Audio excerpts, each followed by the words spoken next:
Brigade থেকে লোকসভার ৪২ আসনের প্রার্থী ঘোষণা তৃণমূলের। বড় চমক, ইউসুফ পাঠান, লড়াইয়ে রচনা, দেবাংশু সায়নীরা বাদ মিমি নুসরাত। অভিনব ব্রিগেডের সাক্ষী বাংলা নাম ঘোষণার পর র্যাম্পে হাঁটলেন টিকিট প্রাপকরা। বাংলা বিরোধীদের বিসর্জনের ডাক মমতা অভিষেকের। ব্রিগেডে বিজেপির বিরুদ্ধে জনগর্জন মমতার। ইন্ডিয়া জোটে ইতি টেনে কংগ্রেসকে জমি না ছাড়ার ঘোষণা নেত্রীর। তীব্র প্রতিক্রিয়া হাত শিবিরের।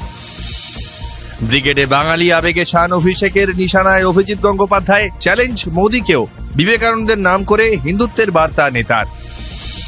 তৃণমূলের ব্রিগেডের পাল্টা সন্দেশখালীতে শুভেন্দুর সভা।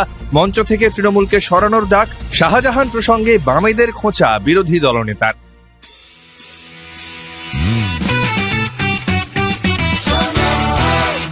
আপনি শুনছেন সংবাদ প্রতিদিন শোনো।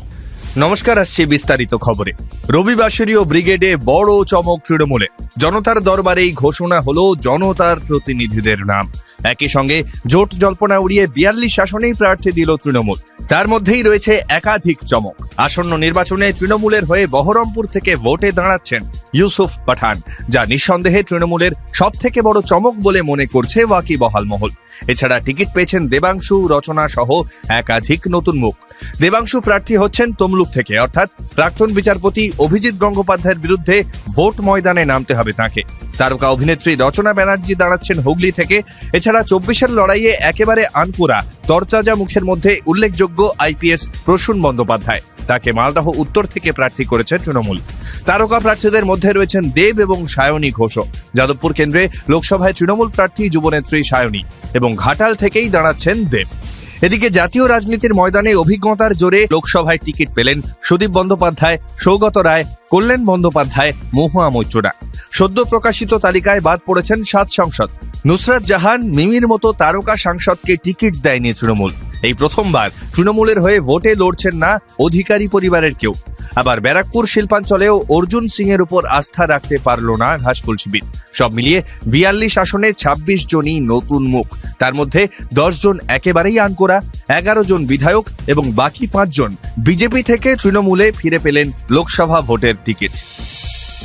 অভিনব ব্রিগেডের সাক্ষী থাকলো বাংলা। সাবেকি পন্থা ভুলে আধুনিক কায়দায় জায়ান্ট স্ক্রিনে প্রার্থীদের নাম ঘোষণা করলো তৃণমূল। তারপর তাদের নিয়ে র্যাম্প ওয়াক করানো হয়। র্যাম্পে হাঁটেন খোদ মমতা অভিষেকও। তবে তাৎপর্যপূর্ণভাবে এদিন নেত্রীর আশীর্বাদ নিয়ে প্রার্থী ঘোষণা করেছেন অভিষেক বন্দ্যোপাধ্যায়। রবিবার ব্রিগেডের সভার আগে প্রকাশ্যে আসে তৃণমূলের কনসেপ্ট নোট, যার শুরুতেই বিজেপির বাংলা বিদ্বেষী মনোভাবের বিরুদ্ধে সরব হয়েছে ঘাসফুল শিবির।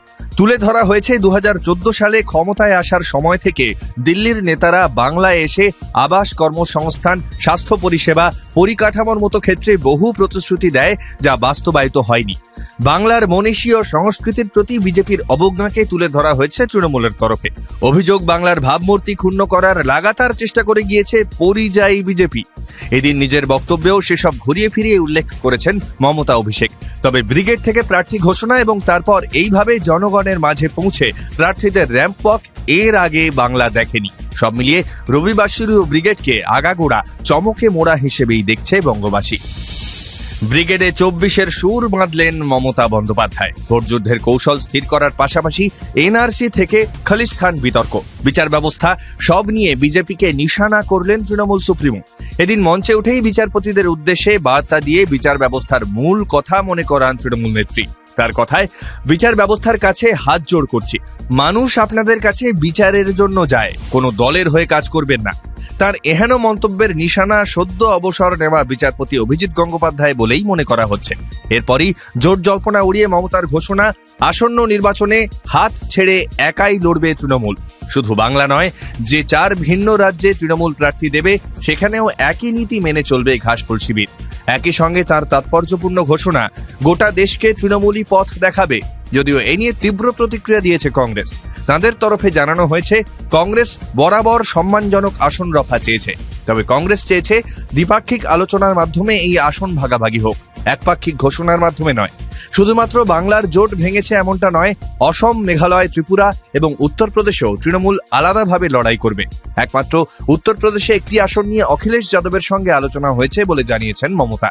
স্বাভাবিকভাবেই তৃণমূল সুপ্রিমোর এহেন ঘোষণার পর শুরু হয়েছে নয়া রাজনৈতিক জল্পনা।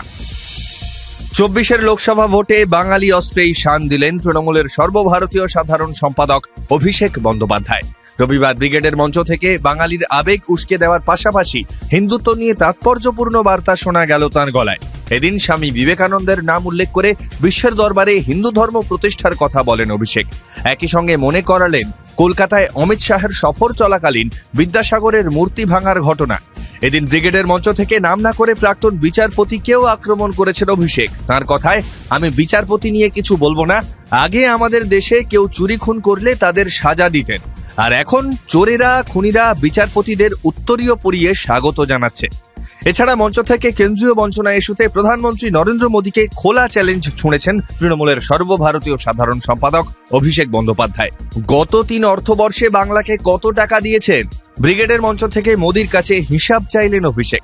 এদিনের সভা মঞ্চ থেকে দুর্নীতি ইস্যুতেও মোদীকে বিঁধেছেন অভিষেক।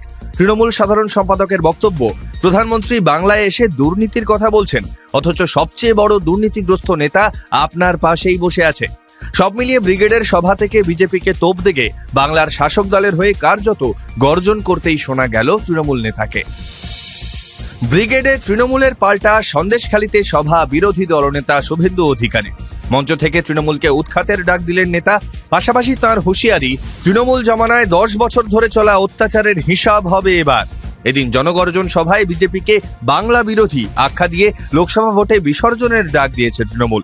এদিকে সন্দেশখালীর প্রসঙ্গ তুলে নারী নির্যাতন সহ একাধিক অভিযোগে সিবিআই এর হাতে যাওয়া স্থানীয় তৃণমূল নেতা শেখ শাহজাহানের নাম করেন শুভেন্দু।